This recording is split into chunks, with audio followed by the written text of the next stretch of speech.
And welcome to my all March 2022 minifigures rank video. In this video I'll be ranking all these minifigures. I think there were 9 this year. Starting off with 9th we have the Fennec Shand Minifigure. And this minifigure is the torso and leg printing is really good, as is the arm printing. It's just the hair is really bad. It's like some Marvel minifigure, but they had to use the same hairpiece, so it doesn't work very well. And the face printing is not good either. The torso printing is really nicely detailed, and the arm printing is very nice. As the leg printing, it's just they didn't even include the helmet, which is a good helmet mold, so that's quite a disappointment for this one.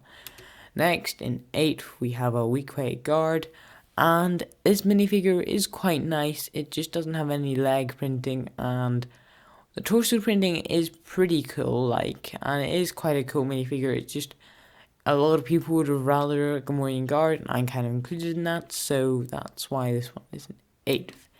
In 7th, we have Boba Fett. The only reason why this one is so lowly ranked is because we've seen it far too many times before, and it's the exact same one, even though, especially because the colour of the helmet is off, and that is a thing that I really should fix, but I understand why they don't, because if they did, it would make the older ones look worse, and that's something LEGO would have to consider. And yeah, still a pretty cool minifigure, just not new and but it is also inaccurate, so why it's down here. In 6th, we have the Luke Skywalker minifigure, and it is pretty cool. The head piece is pretty nice, and the face printing is pretty good. It's just the hood doesn't look great. I wish they would have used the old hood piece, albeit they don't use it anymore. Would have worked much better for the minifigure.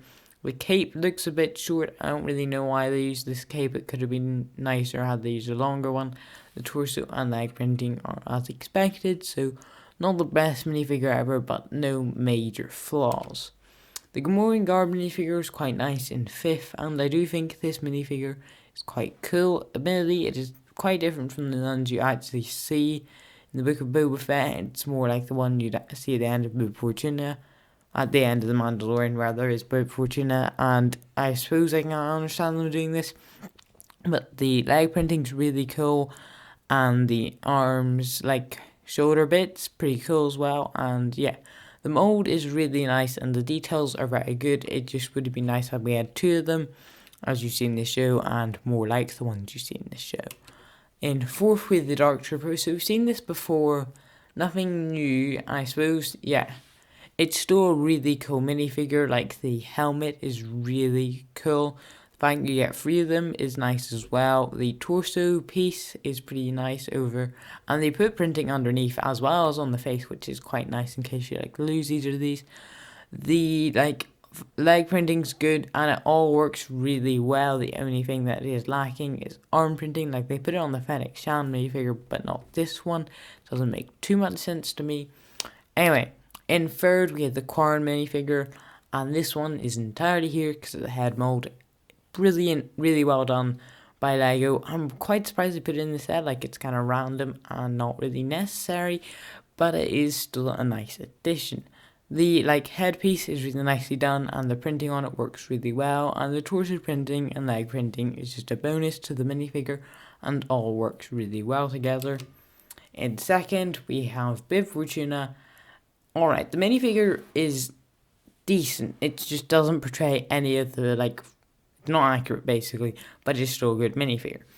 And yeah, the head is really nice, as is the head piece over it. It's bigger from the older one, which is a good thing, because had they used the old one, it just would look even more off, because at least they tried with this. And yeah, the torso printing's good, it just doesn't really show how fat he is, and that is something LEGO really should have worked on, in my opinion. But it would have looked off had they, so I don't really know. I kind of want to see what how they would have done it had they made him fat, and then make my decision on whether this is a good minifigure or not. And in 1st, we have Rystal Sant. The minifigure is nothing the character is not extreme. It's just the minifigure is done really well. It's really accurate. The hairpiece, it does quite stand out with the hairpiece, and the printing is really nicely detailed, and it is a very good minifigure. The only reason it's higher than Bib Fortuna is because of how inaccurate Bib Fortuna is, and this minifigure is pretty accurate. Do hope you have enjoyed this video. If you have, please subscribe. Thanks for watching. See you in the next one.